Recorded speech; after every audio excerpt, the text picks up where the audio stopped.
Sa ngalan sa Amahan, sa Anak, sa Espiritu Santo. Amen. Usa sa mga kalambuan sa atong pagtuong Katoliko, ang nangitag paagi ang demonyo nga dili ta patuhuon ini. Iyang ipatuon nato nga sayop ni. Katumanan lagi sa basidaan ni Isayas nga moabot ang panahon nga dunay mga tao nga isipon nilang sayop ang insakto. Og mauna ang trabaho sa yawa nga i-mislead o ang iyang gusto ipatuo nato nga maunay insakto bisan dili. O ang sayop mao himong insakto. Unsa ba ang buot natong ipasabot, no? Mao gyapon padayon ta niining mahitungod sa kining pagtuo nato sa Biblia kay sa pagtuong Katoliko lagi nga gituhuan natong mao'y insakto kay original man siya nga simbahan nga dili gyud mao ng Bible ra o kanang sa Latin gani nga sola scriptura o Bible alone doctrine nga ang basihan kuno sa pagtuo kana rang nasulat sola scriptura kay pulong lagi sa Dios.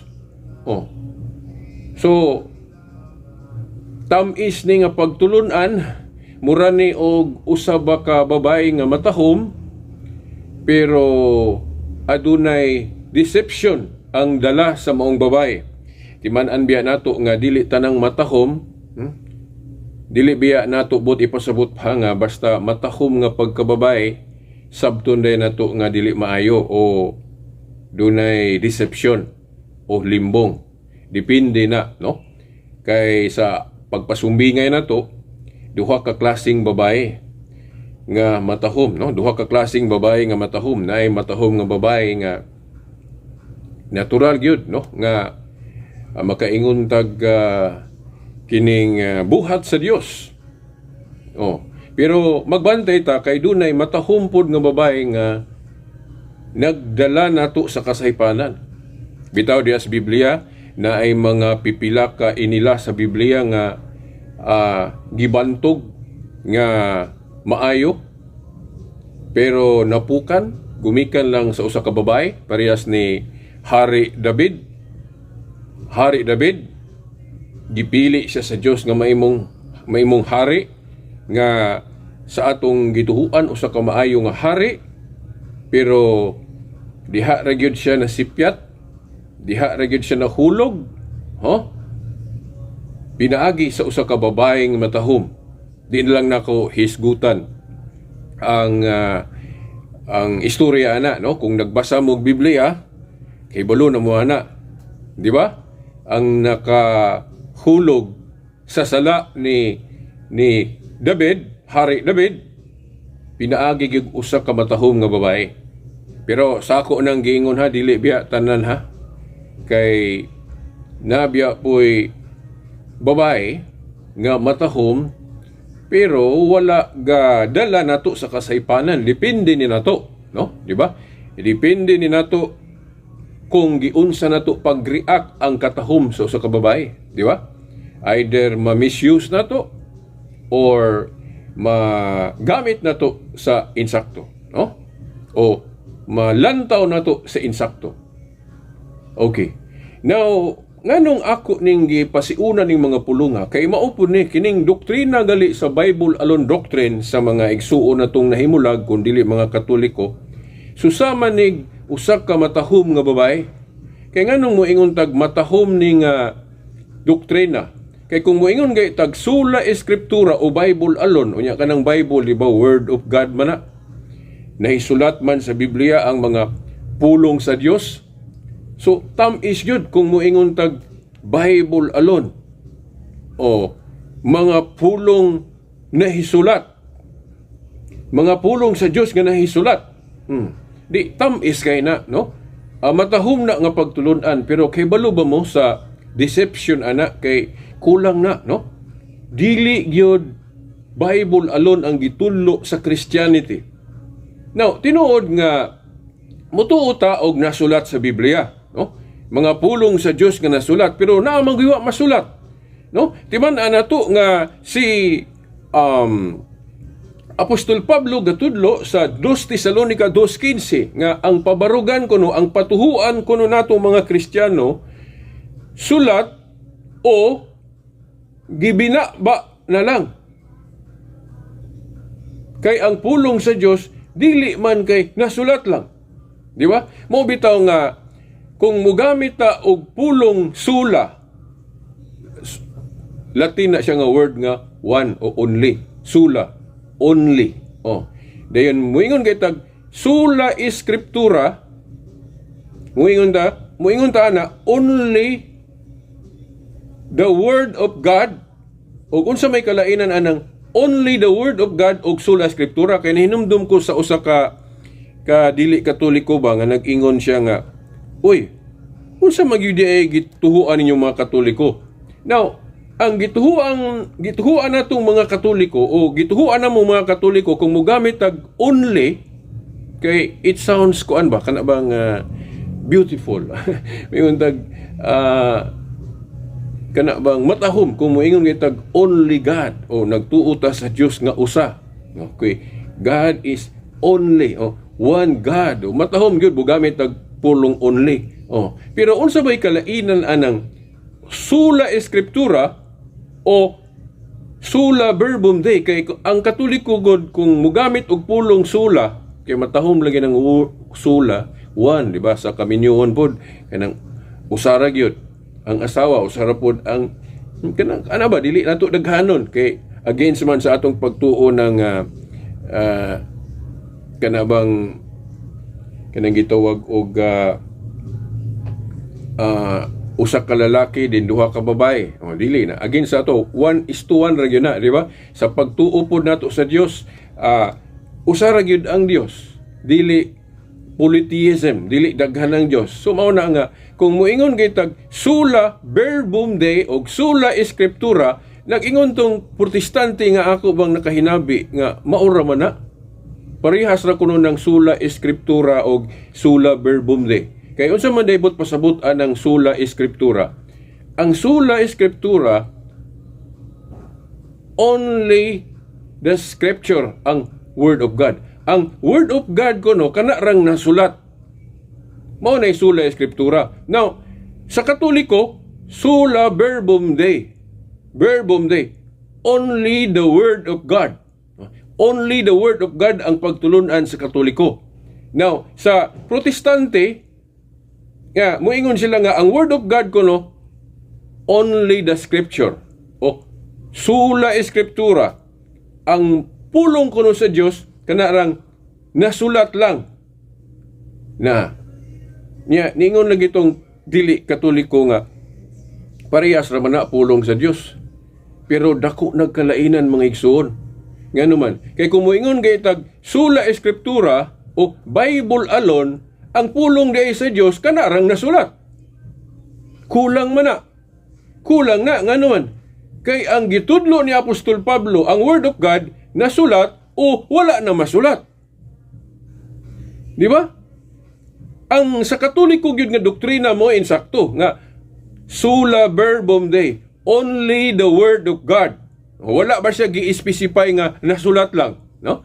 Kay kung moingon tag only the word of God nga mao'y gitudlo sa Katoliko, ang buot ipasabot ana kana mang duha.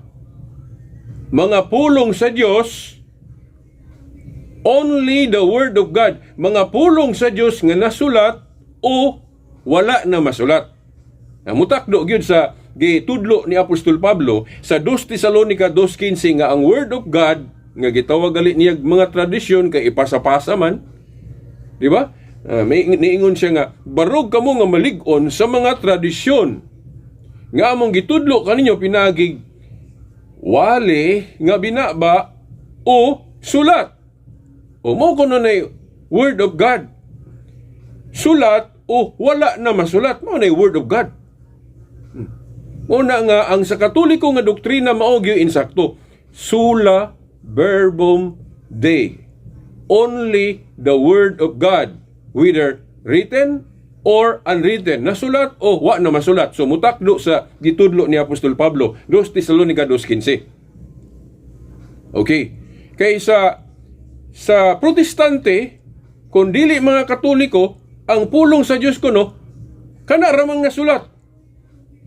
Diba, sa una na itong paminaw, pagtanaw, makaingon ta nga, uy, matahom ning doktrina ha, kay Biblia good, pulong sa Dios. Pero kung wata kahibalo nga kulang dahin ang nasulat, so diha ta malimbungan. So mao na mga igsoon, ang nailara wag yun sa kasagaran ron nga mga dili Katoliko, bisan gani mga Katoliko, daghang wa kahibaluan ni, mo nang malingla sila, mauwat sila. Parehas ba na ng ganing martial art? Kung wala ka gatuon ana, so kung mo appeal ka ana na may sports nga martial arts, o kung dili ka magtuon ana, then mo appeal ka, masigurado yung kang pilde kung ang imong kundra praktisado. Di ba? O, ingon na pod, kitang mga Katoliko, kung dili ta suhito sa atong pagtuong Katoliko, now, doktrinahan ta, tudluan ta dili Katoliko, nya di ta kadipinsa. No? Sa wayo na itong pagtulunan, dili ta kadipinsa, kaya wam ta hibalo. So, maupod, kining pag-ingon sa mga dili Katoliko nga, ang nasulat ra gyud mo ipulong sa Dios. Nakaron, kung kita mga Katoliko, wa ta kahibalo, blind ta, kaya wa ta magtuon, o kung gitudluan ta, di po ta maminaw.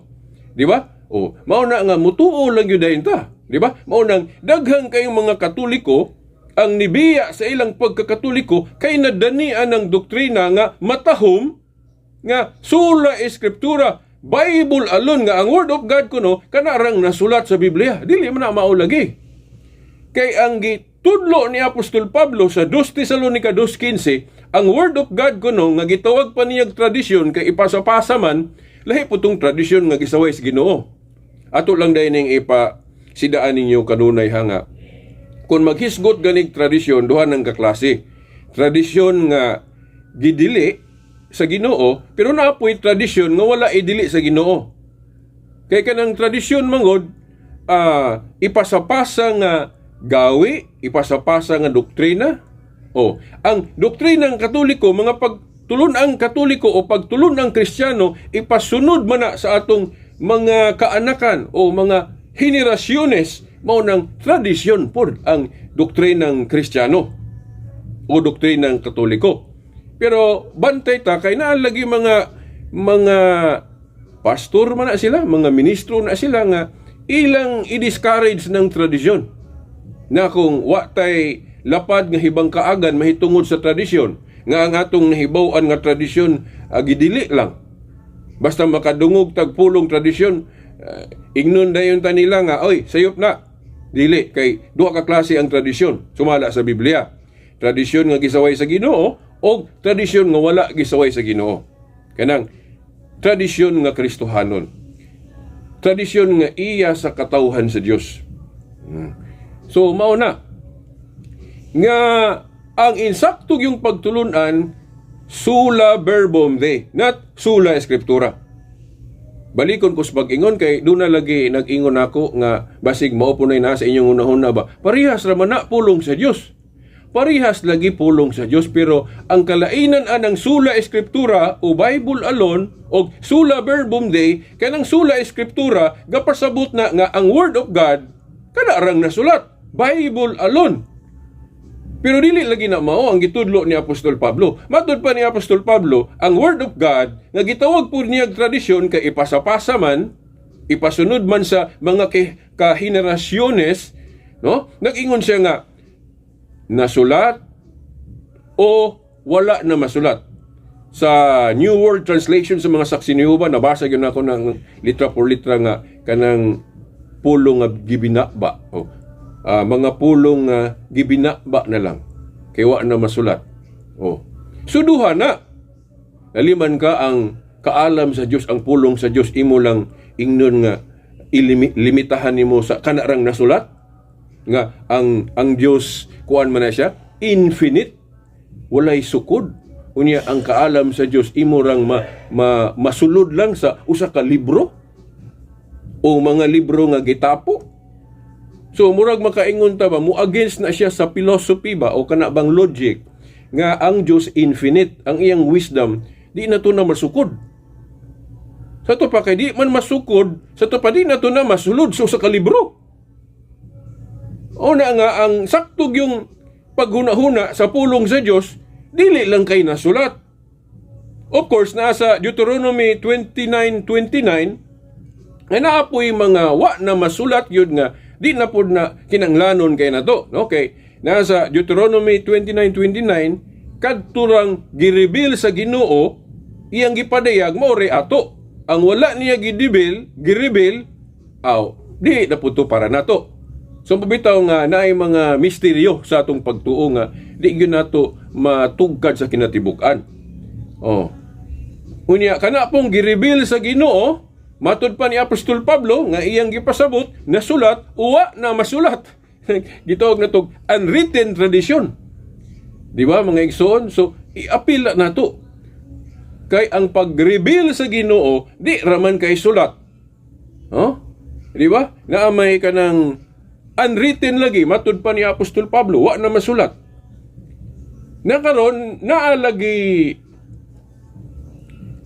pamaagi din ang yawa nga aron sulayan ta niya og kana abang mislead ba nga ang ato gyung matuhuan kana aron gitudlo gyud sa mga protestante nga kana ra yung nasulat unsa may gamito nila nga bersikulos Biblia ato namang na-discuss ang Revelation 22:18-19. Now karon hisgutan nato pagsugod di lang nato tiwason ipadayon na nato sunod Domingo kay 5 minutos na lang. Atong sugda na ang unang Korinto 4:6 kay gigamit nis demonyo nga iya ra pong gikasangkapan ang mga pastor o ministro nga ang ilang mga grupo gitukod lag mga tao, no?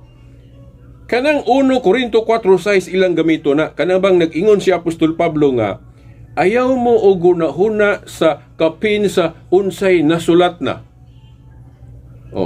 Di ko no magunahuna og unsay nakapin sa nasulat na. Ang but pasabot ko nga kanang nasa Biblia ug unsay nasulat nasa Biblia kana ra gyud. Ang wa na masulat adi na napatuhuan. Sa King James, do not think beyond what is written. Di ko no maggunahuna og unsay ni go beyond na sa unsay nasulat na das Biblia. Mo man na ilang pagsabot. Ilan ang giliteral. Now, mga igsoon, dili gyud na literal. Kay kung literalon na to na mulutaw nga kanang Book of Revelation o kanang mga sulat ni Apostol Juan after 55 AD. After 55 AD na kanang mga gisulat og apostol sama ni Juan, di na day naangay tuhuan kay kapin naman na. Kay kanang giingon ni Apostol Pablo sa 1 Korinto 4:6 nga ayaw mo og huna-huna og kapin sa unsay nasulat na. Kanus ama na gisulti ni Apostol Pablo? Kanus ama niya nasulat ng 1 Korinto 4? Now, kung mag-research ta, bisag i-google na to, around 53 to 55 AD. Kanang 1 Korinto 4:6 na sulat ni Apostol Pablo around 53 AD to 55. So karon, unsa may nasulat na o humanan nasulat niya ng mga tuiga? Sa pag-ingon ni Apostol Pablo ana kung literalo na to na. Now timan ana to nga ang Book of Revelation nasulat mga 100 AD na. 90 to 100 AD. Sa ato pa ang gisulat ni Apostol Juan bisag kana galing Book of John after 55 AD na or na sa mga 90 to 100 AD pod. So, kana ding mga gisulat ni Apostol Juan, kapin na sa gipasabot ni Apostol Pablo kung literalo na to nga dili patuhuan kay ni Gobia naman to what is written. Di ba? Kay sa pag-ingon ni Apostol Pablo sa 1 Korinto 4 nga dili maghuna-huna og unsay kapin sa nasulat na. Unsa may nasulat na niadtong higayon na pagsulti ni Apostol Pablo. Ang daang kasabutan, ang bag-ong kasabutan gisugdan pagpanulat. ang Book of Revelation o uban pa diha nga di lang ko makamemorize ba sa mga tuig sa mga tanang libro dias bagong tugon, pero sigurado ko nga kanang Book of John o kanang Book of Revelation wa pa na masulat before 55 AD. O kanang 1 Corinto 4:6 nga gigamit nila nga literal nila pagsabot, nag-ingon si Pablo ana ni atong 53 to 55 AD around ana. So, kung literalo na to, nasa to pa, dili, dapat huwaan na to ng Book of Revelation. Kay kapin naman na. Di ba? Oh. So, gihimo lang sa nato ng clue ninyo, nga di gina literalon. Nakaron, unsaon magina pagsabot. No? Masabta na to na in context. Kung kahibaluta sa tibuok istorya ng 1 Corinto 4. Now, di na nako masugdan ron pag-discuss na, no? Kana bang i-interpret nato na contextually. Ngano man gyud nga nakapamulong si Apostol Pablo ana. Now, atangin ninyo sunod Domingo pohon, mga igsoon, okay? Hangtod sa sunod Domingo pohon, kini gyapon si Veritas sa ngalan sa Amahan, sa Anak, sa Espiritu Santo. Amen.